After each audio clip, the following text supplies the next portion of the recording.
Hi, Mystery Recapped here. Today, I'm going to explain an episode from the sci-fi show Amazing Stories called The Rift. Spoilers ahead, watch out, and take care.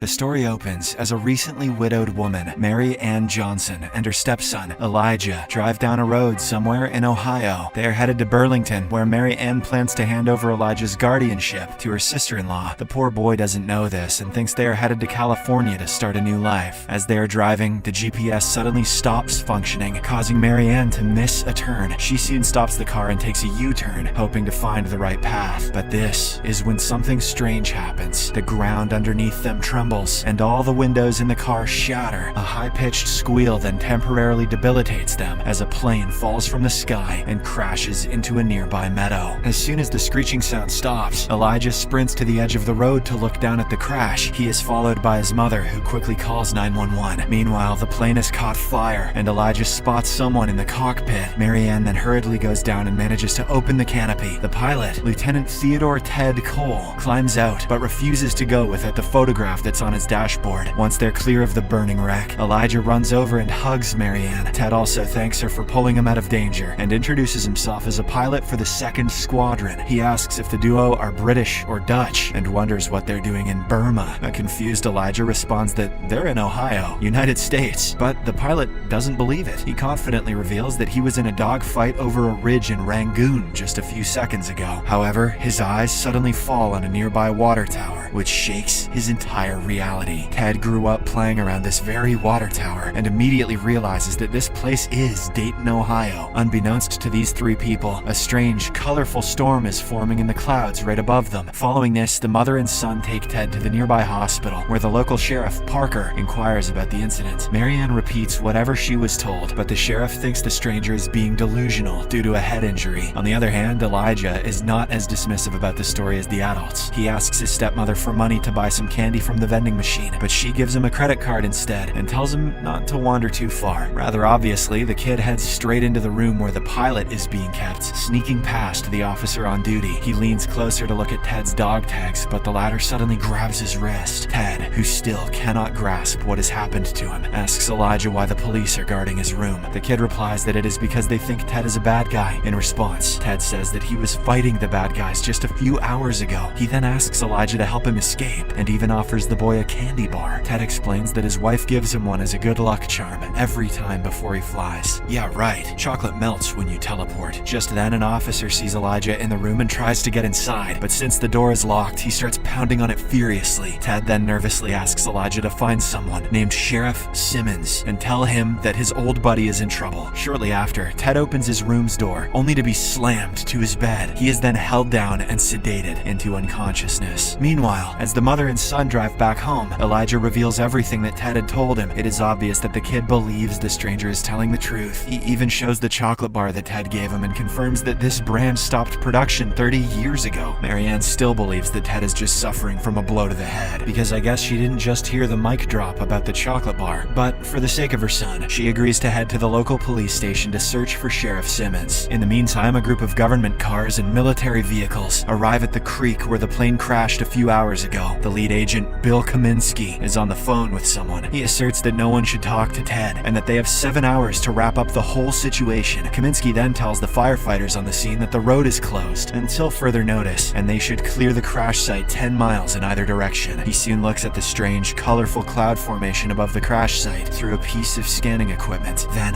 he orders his aide, Bowman, to continually monitor Ted and not to let him leave without his permission. Elsewhere, Mary Ann and Elijah arrive at the Bradford police station and ask for Sheriff Simmons. The station chief tells them that there is no one of that name here. Meanwhile, Elijah, who is wandering near a display case in the station, sees an old photograph. He quickly opens the case and takes the photo before anyone can see what he is doing. Once outside the station, he shows his mother the photograph, which apparently was taken in 1938. Standing in one corner of the photo is Ted in a police uniform, but Marianne is still not convinced as she believes the person could be Ted's grandfather. Back at the hospital, Ted wakes up and looks out the window, only to see several soldiers pulling up. He is now beginning to suspect that there is something fishy going on here and decides to take matters in his own hands. When the orderly comes in with yet another sedative, Ted knocks him out. He then quickly changes into the orderly's uniform and sneaks out. Moments later, Bowman enters the room and sees the unconscious orderly. Realizing that Ted has escaped, she quickly orders her men to find and arrest him as soon as possible. Meanwhile, Ted finds his clothes from the hospital's laundry and casually walks outside. He gets a shock as he comes face to face with 21st century technology for the first time. Moments later, Agent Bowman sees him standing in the hospital's premises and alerts her men. But just as they reach the location, Ted steals a motorcycle from the parking lot and drives off. Can't use an iPad, but he can steal a motorcycle. Ted is hot. At the crash site, government technicians are lifting the fighter out of the creek and going through the water to find wreckage pieces. But this is when the ground shakes, and a scientist reveals that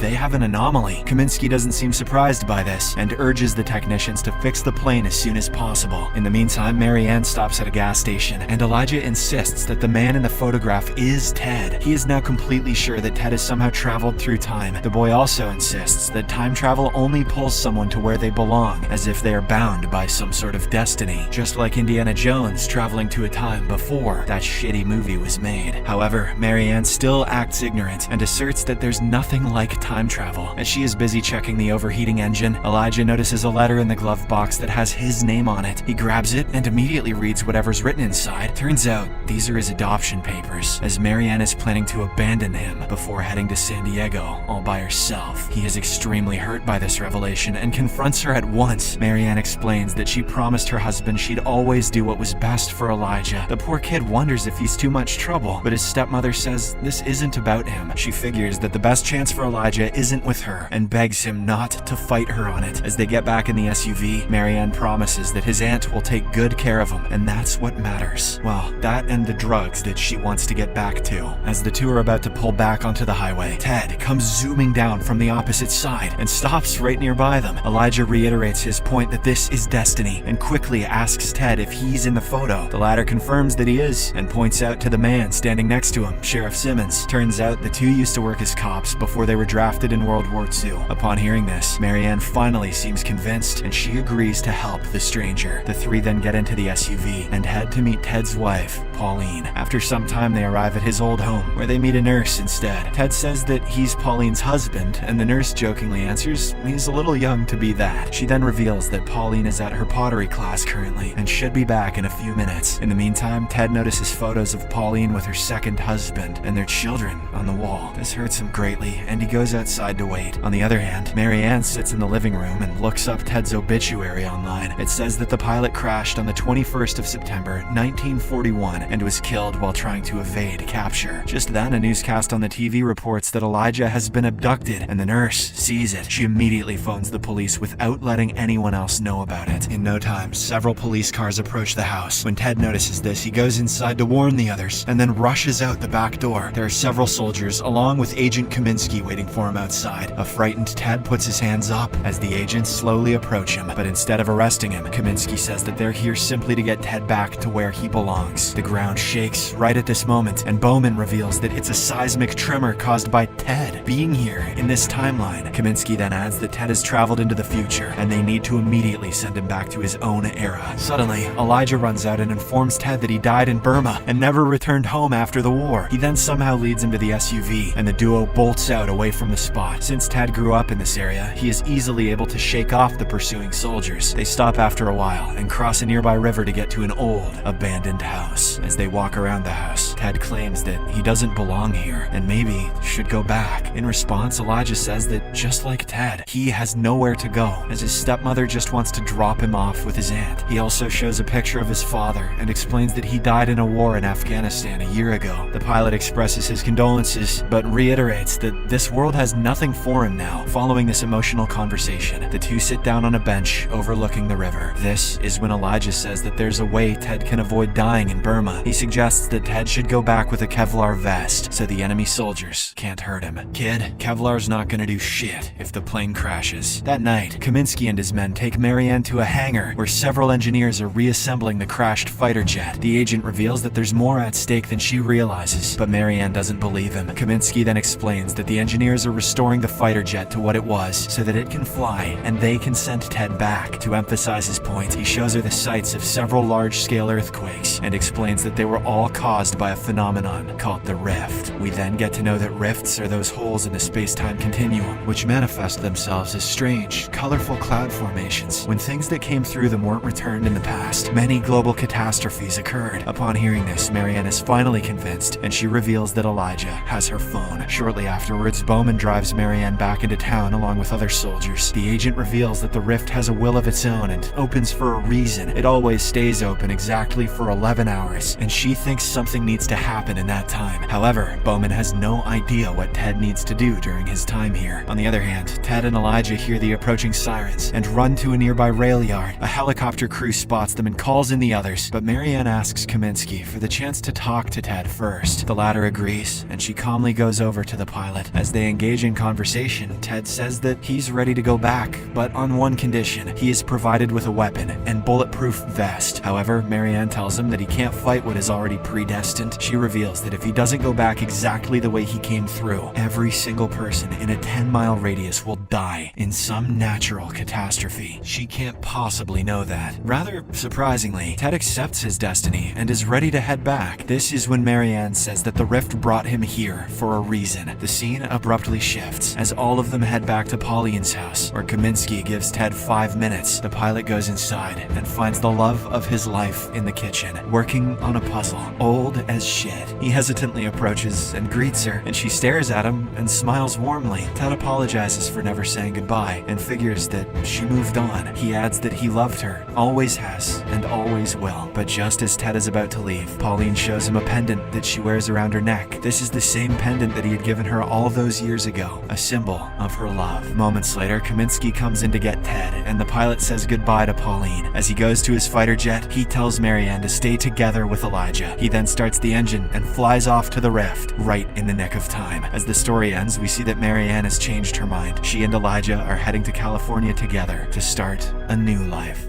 Subscribe for more videos like this, turn on notifications, and leave a like to help the channel out. Thank you for watching.